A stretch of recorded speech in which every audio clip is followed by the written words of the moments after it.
महुआ मेवा बेर कलेवा, गुल गुच बड़ी मिठाई, और जो सुख मौड़ी को देने सो बुंदेलखंड में करियो सगाई। यानी बुंदेलखंड में जो महुआ है और बेर है उसको सबसे स्वादिष्ट भोजन माना जाता है। यहाँ महुआ को मेवा और बेर को जो है उसको नाश्ते में किया जाता है। ठीक उसी प्रकार से यहाँ पर अगर बिटिया की शादी बुंदेलखंड में करी जाती है तो वो सुखी, उसका जो दाम्पत्य जीवन होता है वो बड़ा सुखमय होता है। और ठीक उसी प्रकार में आज हमारे शो शख्सियत पर हमारे साथ मौजूद हैं एक महान फिल्म एक्ट्रेस सुष्मिता मुखर्जी जी, जिनकी शादी बुंदेलखंड के बाशिंदे राजा बुंदेला जी से हुई है। आपको बता दें कि सुष्मिता मुखर्जी जी राजा बुंदेला जी की धर्मपत्नी हैं। मैम, आपका बहुत बहुत स्वागत हमारे चैनल में। मैम, कैसे एक बंगालिन बिटिया का शुरू होता है बॉम्बे के बॉलीवुड तक जाने का जो सफ़र है वो कैसे शुरू होता है? एक्चुअली मैं दिल्ली में पली बड़ी, मेरे पिताजी वहाँ पे गवर्नमेंट ऑफिसर थे। जी मैम। तो मैं नेशनल स्कूल ऑफ ड्रामा गई, उसके बाद बम्बई गई। बम्बई में मेरी मुलाकात राजा बुंदेला जी से हुई। हालांकि दिल्ली में वो हमारे सीनियर थे, हमारे 5 साल सीनियर थे। हम राष्ट्रीय नाट्य विद्यालय से हम उनसे परिचित थे, पर वैसे रूबरू बहुत पर्सनली नहीं जानते थे, सीनियर थे हमारे। पर बॉम्बे में आके हम लोगों ने नाटक किया साथ में और फिल्में भी साथ में की और वहीं से हमारी मुलाकात हुई। मैम, आपने, जैसा हम जानते हैं कि आपने अपना दिल्ली यूनिवर्सिटी के मेरिंडा हाउस से पोस्ट ग्रेजुएशन किया है, इंग्लिश से किया है। तो मैम, आप चाहती तो अपना जो करियर है पोइट्री लाइन में भी जा सकती थी या आप सिविल सर्विसेज के लिए भी देख सकती थी, लेकिन आपने नेशनल स्कूल ऑफ ड्रामा में एडमिशन। एक्चुअली आपकी बात बड़ा इंटरेस्टिंग है, क्योंकि मेरे माता पिता डेफिनेटली चाहते थे कि मैं IAS ज्वाइन करूं, क्योंकि हमारे फादर सेंट्रल सर्विसेज में थे। और बंगाल के ज़्यादातर परिवारों में ऐसा रहा है कि बच्चे जो हैं वो मतलब गवर्नमेंट सर्वेंट बने, सर्विसेज करें, या तो लॉयर डॉक्टर बने। पर हमारा मन हमेशा से था कि हम थिएटर करें। तो BA MA के दौरान ही हम नाटक में पार्ट लेते थे। हमारा पहले से आप एक्टिव हो चुकी थी इसमें? जी। तो फिर वो नेचुरल प्रोग्रेशन था।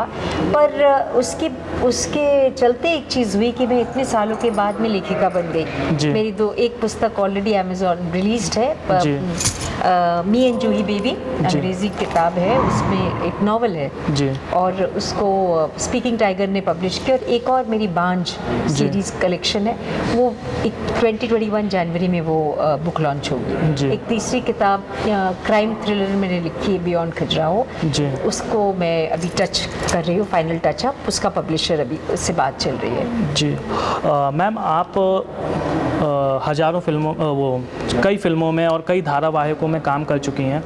तो मैम, तब से और अब तक में लगभग 30 साल से 35 साल हो चुके हैं आपको। तो कितना डिफरेंस मिलता है, कितनी भिन्नता मिलती है तब की फिल्मों और अब की फिल्मों में मैम? जैसे दुनिया में कितनी भिन्नता मिलती है, आप सोचिए, आप 37 ईयर्स पहले आप कैसे थे और आज कैसे हैं। उस टाइम कैसा था, इस टाइम कैसा है। आप जब छोटे थे, अब आप कैसा है।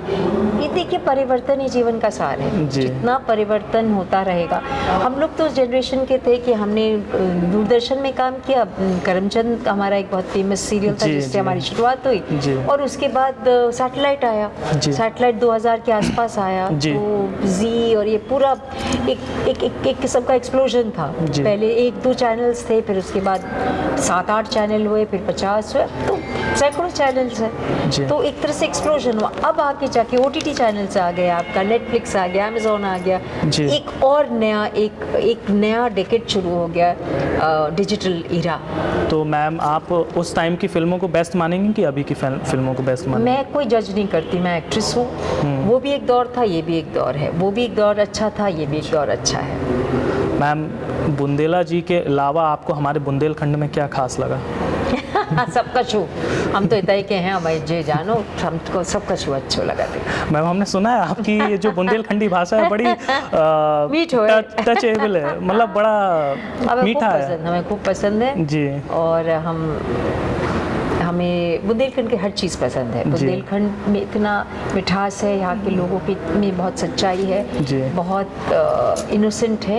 यहाँ की कला बहुत अच्छी है, यहाँ के लोग बहुत ब्रेव भी है, इनको ब्रेव हार्ट्स भी बोलते हैं। शौर्यवीर जी जनता है यहाँ की, और भोले भी बहुत हैं जी। और सिंपल भी बहुत है, और रियली मुझे दिल से मुझे ये क्षेत्र बहुत अच्छा लगता है, और ये तो मेरा ही अपना क्षेत्र है। तो मैम आप बुंदेलखंडी बहू होने पर गर्व महसूस करते हैं? बहुत बहुत बिल्कुल 100%। जी जी जी।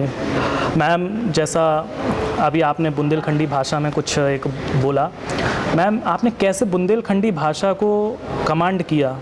कितना मतलब नॉर्मली नहीं, हम सुनते सुनते हम बोले। अच्छा। आपने भाषा बोला, इतना भाषा बोला सब स श का फर्क होती थे जी जी जी। पर हमें अच्छा लगा, सो हमने पिकअप कर ले। जी जी। मैम गंगा जो कि एक भारतीय हिंदी धारावाहिक है जी। उसमें आपने कांता दादी का कैरेक्टर प्ले किया था। मैम उस जो सीरियल है उस धारावाहिक का मेन मोटो क्या था जो टेलीकास्ट किया गया था एनटीवी के द्वारा? मेन मोटो कि वो जो कांता दादी थी वो किस तरह से रूढ़िवादी थी एक टाइम पे, और फिर आके उनको समझ में आ गया कि ये सब चीज़ें ठीक नहीं है, समाज में बदलना चाहिए। समय के साथ परिवर्तन, बिल्कुल बदलाव आया उनमें। मैम क्योंकि जो मैंने देखा सीरियल, आप जैसे कांता दादी का कैरेक्टर प्ले कर रही थी, आप छोटी छोटी सी बातों में गंगा रुआना खन्ना को रोक टोक करा करती थी जी। तो मैम बुंदेलखंड में स्पेशली ये रूढ़िवादी वैसी ही सोच है और ज़्यादा बढ़ावा देना था, तो ये कुछ हद तक गलत था। नहीं तो यही तो स्टोरी तो यही होता है ना कि आप एक चीज़ करते हो, फिर आपको एहसास होता है कि ये चीज़ सही नहीं है जी। तो उसकी एक कंप्लीशन जर्नी होती है। फिर वो बाद में सबसे पहले सबसे ज़्यादा वो गंगा को प्यार करती है, गंगा की शादी जी कराती है। जी जी बिल्कुल। मैम आप और राजा बुंदेला जी किस तरीके से बुंदेलखंड के विकास के लिए, साथ ही यहाँ पर एक पलायन सबसे बड़ा मुद्दा है, किस तरीके से उस पर काम कर रहे हैं? देखिए हम लोग कलाकार हैं, और राजा जी तो खैर अब उपाध्यक्ष भी है बुंदेलखंड डेवलपमेंट बोर्ड, तो वो बहुत सारा आज से नहीं, आज से 20 साल 25 साल पहले उन्होंने बॉम्बे का काम छोड़ दिया था। जी। वो बहुत अच्छे चलती हुई करियर छोड़ के वो विकास के लिए आ गए थे। जी अब ये बात अलग है कि जैसे हम आज भी बच्चों को कह रहे थे वर्कशॉप में, जी। कुछ बच्चे कह रहे थे कि आप प्लेटफॉर्म नहीं है हमारे जी। पास करने का। हमने कहा ये प्रॉब्लम है आज की यूथ का कि आपको सजा के प्लेट दे रहे हैं, उसमें तरह तरह की चीज़ें दे रहे जी, हैं, पर जी। हमें खिला मुँह पे दीजिए, डाल दो। बिल्कुल। काय को हम मुँह पे डाल, हमें तो किसी ने नहीं दिया था। जी जी, आपने आपको खुद ही अपने effort- दम पे अब तो एक इतना दे रहे हैं आपको। हमारे टाइम पे तो हमने एक घास काट के छोटा छोटा करके हमने तो इतना बढ़िया बनाया था। जी जी। फिर आपको हम परोस रहे हैं, फिर भी आपको चाहिए और मुंह पे डाले, ऐसे ये नहीं आप कभी असंभव है। सक्सेसफुल नहीं ये तो मैम होंगे। असंभव जब कोई कहीं जब छत्तीसगढ़ और उत्तराखंड बना था तो सब लोग आ गए थे इकट्ठा सड़क पे, तब जाके कोई बदलाव आता है। ये थोड़ी कि कोई नेता करेगा और हम लोग बैठे रहेंगे उसका मजाक उड़ाएंगे। एक चीज़ अच्छी नहीं है बुंदेलखंड में, मूसे की बड़ी यूनिटी नहीं है। हुटिंग करते हैं, बिल्कुल। मतलब आप कोई आगे जाता है उसको खींच लेते हैं। जी। तो ये एक कमजोरी है, एक मूलतम पूरे एक जैसे एक कल्चरली एक कंसिस्टेंट चीज़ है सब में कि जी। वो दूसरे की को ऊपर चढ़ने से वो रोक लेते हैं, तो वो अच्छी बात नहीं। अगर सब लोग साथ हाथ दे के उठे तभी उत्थान होता है समाज का। You have to support each other. Definitely ma'am. तो ये चीज़ मुझे लगता है कि हम लोग कर रहे हैं। ये फिल्म फेस्टिवल कर रहे हैं पिछले 6 सालों से। राजा जी पानी के ऊपर, सड़कों के ऊपर, बिजली के ऊपर, उन्होंने कितने सारा जो भी काम करते वो बुंदेलखंड सेपरेट स्टेट के लिए, बुंदेलखंड राज्य के लिए करते हैं। वो ठोस काम करते हैं। बिल्कुल, और उनको सब सपोर्ट मिलना चाहिए। आप बिल्कुल लोग यंग मिलना लोगों चाहिए। को सब मिलके कर। ये क्या बात हुई कि राजा बुंदेला वो अकेले हैं, वो फला अकेला है, वो बेचारा क्या कर लेंगे कोई? बिल्कुल डेफिनेटली मैम। जब तक आप लोग समाज में यंग लोग इस चीज़ को फील नहीं करते, अपने अलग अलग वो बनाओ, समूह बनाओ, सब लोग मिलके मांग करो। जी क्या क्या क्या आप तो कोई गलत मांग तो नहीं कर रहे? आप बिल्कुल। ये पहले बुंदेलखंड स्टेट था जी। इसके एक सेपरेट स्टेट हुआ करता था मैम 36 साल बुंदेला जी के टाइम पे। Absolute नहीं, 56 में भी कामता प्रसाद सक्सेना उसके सीएम थे, नयगांव कैपिटल था। जी। स्टेट रिऑर्गेनाइजेशन कमेटी ने आप बुंदेलखंड को उत्तर प्रदेश मध्य प्रदेश में कर दिया। ये हिस्ट्री पढ़िए, आपकी जनरेशन को जानना चाहिए ये सब चीज़ें, और आप लोग खुद इसमें काम करना चाहिए। जी मैम इसके डेफिनेटली। बजाय हमें पूछने के लिए हम क्या कर रहे हैं, आप पूछो आप क्या कर रहे हो, मैम आपकी जनरेशन। मैम हमारा चैनल बुंदेलखंड की जितनी भी हेरिटेज प्लेसेस हैं जी। उस पे इस टाइम पे काम कर रहा है, उनका जीर्णोद्धार करने का। बिल्कुल, बहुत क्योंकि अच्छा। मैम एक पर्यटन अगर हमारे पास होगा तो डेफिनेटली मैम रोजगार होगा तो हमारे जो विकास गरीब होगा। लोग हैं उनको पलायन से रोका जा सकता है। तो मैम हमारा चैनल इस टाइम पे उस पर बहुत ज़्यादा कंसर्न है। गुड। मैम एक मेरा आखिरी सवाल है ये आपसे कि आखिर इंटरनेशनल फिल्म फेस्टिवल के लिए आपने खजुराहो ही क्यों चुना, आपने और बुंदेला जी ने?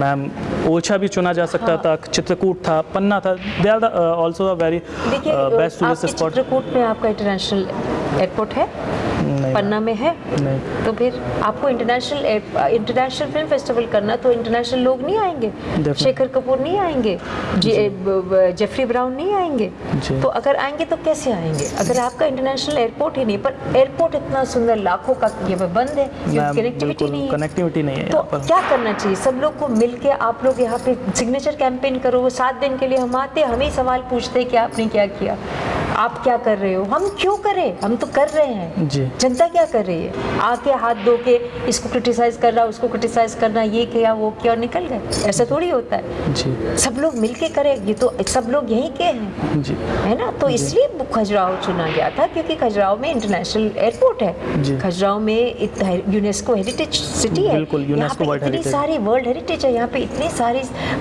ब्यूटी सीनिक चीज़ें हैं। जी। अब जो लोग आएंगे और ये एक्सपीरियंस करेंगे कि भाई फिल्म फेस्टिवल से क्या हमें क्या मिल रहा है।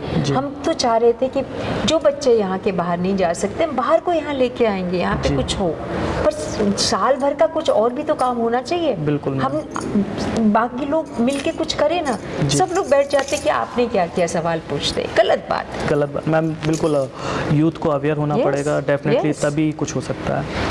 ये थी हमारे साथ महान फिल्म एक्टर सुष्मिता मुखर्जी जी, जिन्होंने बताया कि बुंदेलखंड का अगर विकास करना है तो यूथ को, स्पेशली यूथ को ही फ्रंट पे आना होगा, तभी एक बुंदेलखंड का विकास होगा, साथ में बुंदेलखंड एक अलग राज्य बनेगा।